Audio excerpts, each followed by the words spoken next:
Hi, this is Dan Sullivan, and I'm here with Steve Krein, and this is our Free Zone podcast. And we're just having an extraordinarily fascinating three-part series. This is number 3 with Keegan Caldwell, who is the founder of one of the fastest growing law firms and perhaps the fastest growing IP firm in the world, intellectual property firm in the world. And for the last hour and a half, we're discovering why that's so. So anyway, one of the things that we talked about before we started this session was what's the big picture right now? Because you've been 7 years growing your firm very, very quickly, and I'm sure it keeps you busy. But you've got to have some thought about what the big picture is of what's just happening in the startup world, because you're fascinated with startups that will grow quickly and profitably. The other thing is the world changing? Because a lot of world events have changed. There's been political change, economic change, technological change. So to the degree that you can spend time thinking about that, what would you say are some fundamental changes in the application of your specialty from year 1 to year 7, where you are right now? Great question, Dan. So, the biggest changes from year 1 to year 7, we started off knowing that we wanted to find the most monetization type opportunities for intellectual property and to integrate with companies. But I think that just became more well-defined over time. And, other things, at least from the start, that aren't exactly related to IP for me, as an entrepreneur, just when I first got started, was I didn't understand the value of morale that I do today, right? So when I first got started, I just assumed that morale was, I couldn't afford to worry about that. I just needed to create value for customers, right? And then I learned the hard way that morale was very important in the workplace. And if I was able to keep morale high here at the firm, that we could do much better work for our clients and have it be a much more enjoyable experience. I think more importantly, though, that in the last 7 years, we've had multiple presidents here in the United States, and a lot of political changeover, a lot of financial highs and lows, and the pandemic also. And all of those things have really driven innovation for us and really helped drive our growth. And I guess the most important thing from that to know is that IP is a business asset. And it's a business asset that, whether it's an economic peak or an economic valley, it holds its value, right? So like if the stock market takes a crash, the IP value is still about the same, if not higher, right? Because it's an intangible asset that can continue to go up. It's an edge that you can use. It's one of the things that you can use reliably in a volatile market, right? That you can't do otherwise. And, to that end, intangible assets have become even more increasingly important over the last 7 years also. This is a great statistic, and I love this. So in the 1970s, over 80% of the value of the S&P 500, was not in intangible assets. It was made up of, the real estate holdings that you had, or, and all of your tangibles, right? Where like in 2021, less than 20% of companies are made up of that, and more than 80% up is made up of its intangibles, right? And so there's been a massive shift towards the value of intangible assets. And large companies in the S&P 500 have taken, advantage of things like that. IBM is an example of a company that is well known. They file usually 10,000 plus patents a year, but they also have like a couple $1 billion licensing program that they make a lot of money with. GE has a similar program, right? Kodak. These were a lot of, exactly. Kodak, who were replaced, their main product was completely obsoleted by digital cameras.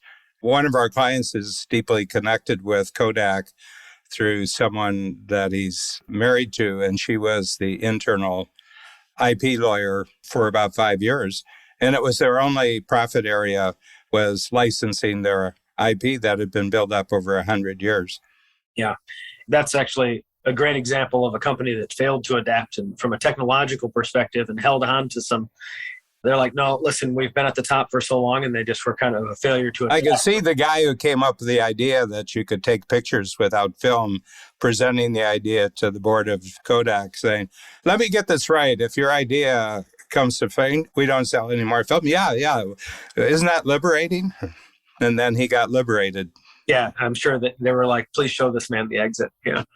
And then hopefully he had some IP on those things and went off to go be wildly successful somewhere else. But, the ability to leverage the empirical data that we have, right? Like knowing the power of intangibles, the ability to be able to raise capital. Then that's one thing that we actually, on a tangent real quick with that, you brought up when we were not on the air talking about how much money there is available right now in the United States. And I think that this is very much true. I think that, we see this even now where the stock market is not doing very great, that there are so many new venture capital, private equity shops. I had a friend just call me a couple of weeks ago and was like, please find me a company. If you can find me any company that's got, 5 million EBITDA, right? Then I've got 30 to 100 and I need to do 2 or 3 of those by the end of the year, right? And I get like multiple phone calls like that from people that are looking for, very particular types of investments. And because there's so much capital now, where it used to be that, this was the buyer and the seller's market scenario, right? It used to be where the clients of mine were like beating their head against the wall trying to find these opportunities, right? And it's not that they're not always easy to find, right? It's always, you have to get out there and try to find the right fit. But I do feel very confident that there's a generous flow of money out there. It's finding what those opportunities are and then balancing them with whatever objectives that the client has, right? So, a lot of them, how expensive is the money, right, is the big question a lot of times for people. And, if you can get more interest, and I think that people can, the more interest that you're able to get from people, and I think that you can leverage IP to get more interest, then you can get competing offers, right? And I think that that's very useful information for new startups to have, because I think they can get really frustrated out of the gate. Yeah. Well, I think and maybe because of how you came around this from big company clients and your own background, I wonder if, and maybe this is your startup division, the Caldwell Startup, if there's not an opportunity to step back and be blissfully ignorant again yourself about how to make this really enticing and exciting and almost invigorating versus like feeling like it's going to the dentist, which is what it feels like, by the way, as going to most law firms or accounting firms or a lot of, it's like, or they delegate it out to somebody else. But because you're an entrepreneur, because of all the things you just said on all episodes are so important for entrepreneurs to know, I'm wondering if there's not a really oversimplified on-ramp and toolbox that you can create, or maybe you're already doing this with the startup division, that makes this a really fun would be the wrong way to think about Funny you should mention, Steve. Yeah. An energy providing experience. Yeah. Like I mentioned that experience of coach, like you go in the first time and it's not transactional feeling, it's transformational. It's like, right? Yeah. And then you go every quarter and sometimes you have explosions and sometimes you have like integrations, right? Where it's like, I had my head exploded last time and now it takes me a couple quarters to integrate my life into that explosive moment. And I'm wondering if that's not the same opportunity here with Caldwell Startup. I just want to drop a thought from Dean Jackson. It's like, who not how came from Dean. It's just that I got to my IP lawyer before he did. And I got it into, program form, book form out there. But Dean has one that I've been pondering, and it's that a compelling offer is 10 times more persuasive than a convincing argument. And it seems to me that the law has always been about making convincing arguments. Yeah. And you've just departed from that, and you're into making compelling offers. We're trying to, right?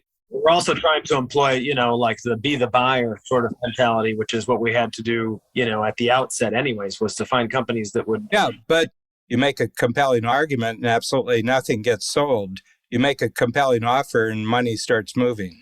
Yeah. Can you repeat that again, Dan? No, I would say the convincing argument, somebody can make a convincing argument to me that negates all my arguments, but it doesn't motivate me. And I agree with that. I think it is. It seems to me that, go back to your tangible, intangible thing. So if 80% of the valuations are now intangible, How do you make intangible things tangible so that you get a good offer? Making an intangible tangible. Yeah. So for us, we've just about gotten there. So, we've been working on trying to package that. We're launching this new Caldwell startup platform, which will be out, I don't know, sometime in the next 30 to 60 days. It should be out in the next 30 days, which will provide access to knowledge and materials for startups that they wouldn't have otherwise. But in the way that we're talking about it today, from what is the asset value of this and how can we use it what are the objectives that we can accomplish with this? And then how can we use it to accomplish those objectives? So, half of the battle for that is just knowing, people come to us with varied levels of experience and they don't even know, some of them will be like, well, we have lots of experience with IP. And then we work with them for a while and they're like, oh, well, we didn't know any of that. We didn't know that you could use it to create value in this particular area. And then we have other people that have just, a zero level of experience. And then we kind of work with them side by side to help them learn all those different aspects of things that they can create. And I think that, Steve is trying to propose and challenge me to create this thing that inspired me to create this thing that we're really working towards creating, like that there is a better way to do it for sure. And like, how do we define ourselves from like this old to using some of the tools that we've created to create a very successful platform. And the way you explained it today, a potential to make a compelling offer that will motivate them to take action versus a convincing argument about why it's so important. It's interesting. I don't know if you've felt this, and I'm going to use it metaphorically over the last year with crypto and NFTs. There's lots of entrepreneurs running around trying to make convincing arguments, but not a lot making compelling offers.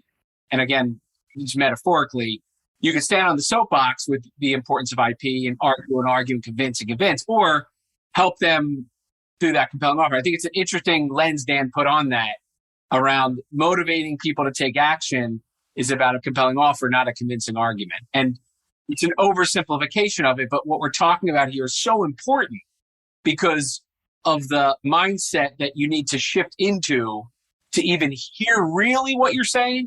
Really understand what you're saying. Mm-hmm. Yeah. Intellectually you understand it, but like really to hear it and know how to take action on it is a different ballgame. Yes. And so, and up until now, and I think that this is one of the entrepreneurial, humbly, one of the entrepreneurial hurdles, that I face, especially as we've scaled so much, is that I have all of this knowledge and value creation for the IP and the offers in my head.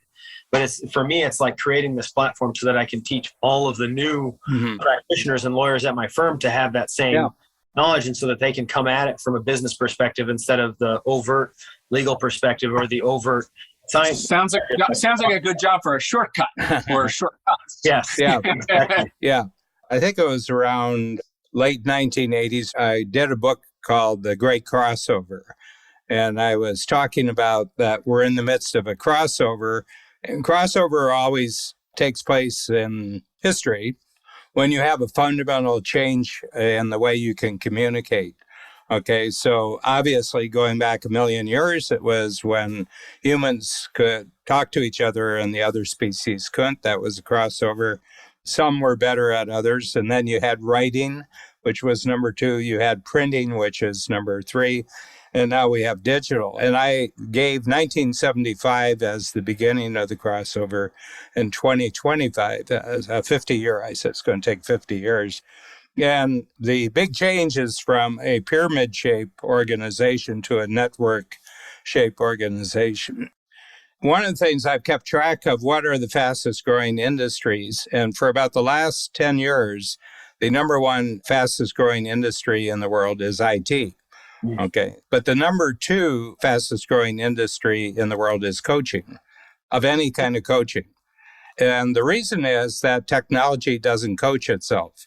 So the moment you create a new technology, if you don't have a coaching component talking about the compelling offer, coaching is really how do you get access to the compelling offer of a new technology. So it seems to me, after rapid growth for 7 years, which were for cash flow, for profitability reasons, and for positioning in the marketplace, you're at the point now where you have the mind space that you can say, how do I make the constant success of Caldwell IP into a coaching program for the growth of Caldwell?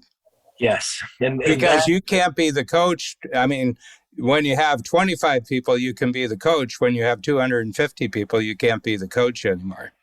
Yeah. And honestly, that's a lot of the value that I get from participating in Free Zone is learning from the other folks that have been in my particular position, growth position before, where we've been scaling so much, the last 6-7 years, that we have reached we're always reaching these new inflection points. But now we've reached one where it's, how do we scale from where we're at? And how do we continue to keep pace of the growth and being able to, how am I going to multiply the amount of me that there is within the organization? Right? That's always the issue. How does the entrepreneur scale? Yeah. And I think that's what Steve's getting at too. And that's why I was thinking about, innovation. And we've been talking about innovation and value creation throughout all three of these episodes, right? And they're just so core to, it doesn't even really matter what business it is that people are in, right?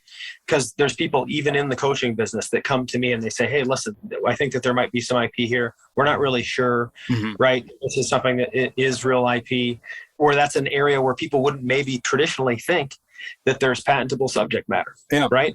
But there certainly can be, right? And it's the exploring. And as well as anybody, the value of IP to your brand, right?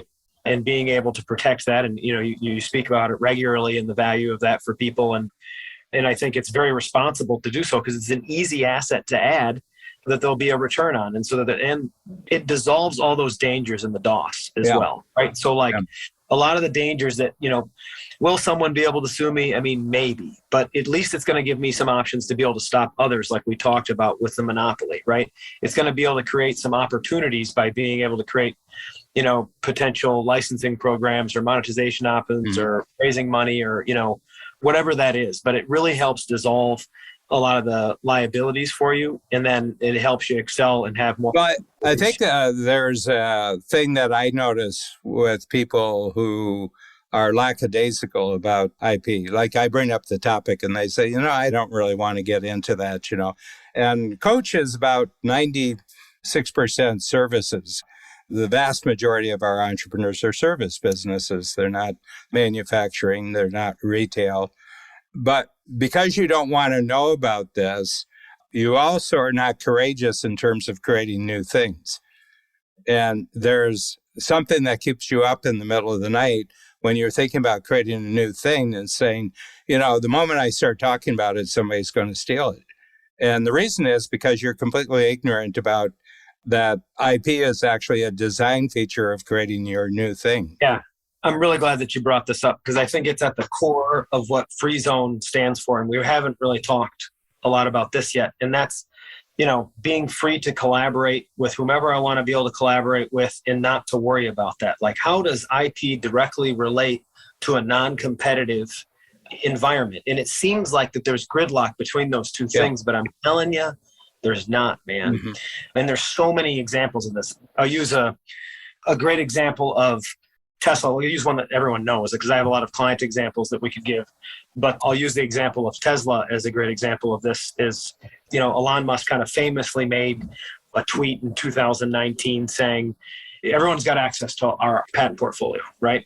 And then also in 2014, he was kind of referring to this blog post that he'd written in 2014, where he's saying that they're not going to initiate any sort of patent litigation or lawsuit for any party infringing its patents as it relates to their electric vehicles, right? And so there's multiple aspects to this that I'll digest real quick, but I think the important thing to recognize is that Elon is a master marketer, for one, but he's done this in a clever way. He's protected the technology that he did, so he knew that there was a valuable investment in protecting the IP that he had. He's not just willfully giving away the IP, but he's working in a new area, right? He was working in a new area where he knew that, if there was broader adoption, it was only going to help his company, right? And the patent system, as it was created, was to help other people see the innovations of others so that we could become a more industrious nation, right? So that we could continue to innovate on top of the things that we could see that other folks were doing, and to be able to, give some merit and protection to the folks that were creating those things anyways. Yeah. And that's exactly what I think that he was, trying to do with. And that is, really gave other folks the opportunity to hop in and be like, all right, well, cool. We can go ahead and do this. Tesla's probably not going to go ahead and sue us about this. We should probably still get some of our own IP. But I think that is the same thing that I see in Free Zone. I think it's the concept. Yeah, well, I think it's kind of like worry-free innovation in the sense of that you trust the people that you're partnering up with, and it's handled. Some of it's implicit, but a lot of it, there's just certain ground rules, and we've thrown people out of the program because we had a sense they were takers and not givers. In other words, that's the second part of what I wanted to say about this, right? And it's not that Alon was like, no, listen, Tesla's never going to sue people that infringe our IP, because it's definitely not what he's saying, right? The patent pledge, first of all, only covered 34% of the patents as it related to electric vehicles, right? They have a huge portfolio, that they kind of famously in the last few weeks planned to enforce. He's just tweeting about wanting to hire a bunch of litigators, and then he doesn't want. No, thugs destroying litigators. He wants street fighters. He wants saber-toothed lawyers. He said, not like these firms. He says not. He says, tell me 3 things you've done which proves that you're a man-eater. I want man-eating lawyers. He said, I don't want lawyers that are like the guys at Cooley or Perkins. I want guys that, exactly. I want, people that are going to eat babies. We're out for blood now, right? And it gets to your point, Dan. The reason that I think he's feeling that right now is because there's bad actors now, right? He wasn't saying, I'm never going to enforce my IP, because I think it was part of the plan probably to end up having to use that all along. But in order for them to excel as a company, he had to have a bigger mindset, a collaborative mindset from the beginning. But now bad actors have come in. That's why he's being so forward about like, all right, that's enough, right? Like now these guys are going to have to go. And as you said, like we kicked people out of Free Zone. Like this isn't just saying, hey, go ahead and steal all the stuff that I came up with. That's not what we're saying. We're saying, let's work together to create a better future. And you should absolutely contemplate protecting your IP, but it doesn't mean that we're not going to work together to be able to create a better future together for our companies. Yeah. So my other interpretation of what he said, which I think is what Dan says now all the time, is that we have IP, we protect it. Don't mess with us, but we're friendly and we're collaborative. Yeah. Yes. No, we're open to collaborative value creation, but we're not up to you raiding our refrigerator, you know. Exactly. And so being hyper aware of that, I think the thing that struck me, and I'll use this as my biggest insight, 2 biggest insights from today's session as we wrap up this last episode. One is that IP needs to become like marketing and selling. It just needs to be another part of the business that you just do. It's not you should do, or maybe you'll do, or when you are big enough, you do. It's from the very beginning, like you need a sales and marketing strategy, you need an IP strategy. And I think that just making it normal and natural as that you just need one like sales and marketing, I think will help reframe it as not something that you push off, brush off, or wait for. That was that kind of one insight I got from hearing you. The other was what Dan said, and I've heard him say it a million times before, but this time it sunk in because of the context that he was using as you were describing it, of making a compelling offer motivates somebody to take action, but making a convincing argument, while very good, is not going to motivate you to take action. And I think, again, doubling down on making a compelling offer for people to now open up their mindset to making IP another leg on their stool, if you will, of building their business, just good business to do it. Just like you'd say you wouldn't build a business without a marketing strategy, you wouldn't build a business without an IP strategy. Yeah. Yep. It's better if you say it because it seems, not genuine if it comes from me, Steve.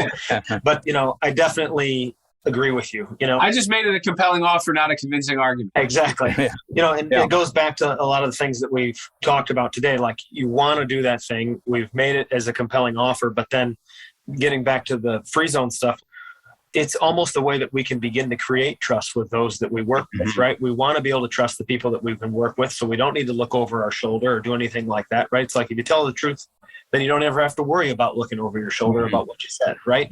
And those are the sort of folks, that's what the Free Zone is about. Advice that I give to entrepreneurs is just, be a decent human being and good things will probably happen, right? For you, King, what's your biggest insight from these 3 episodes that you would say you didn't have setting up the call for today, that you kind of come away that you didn't have?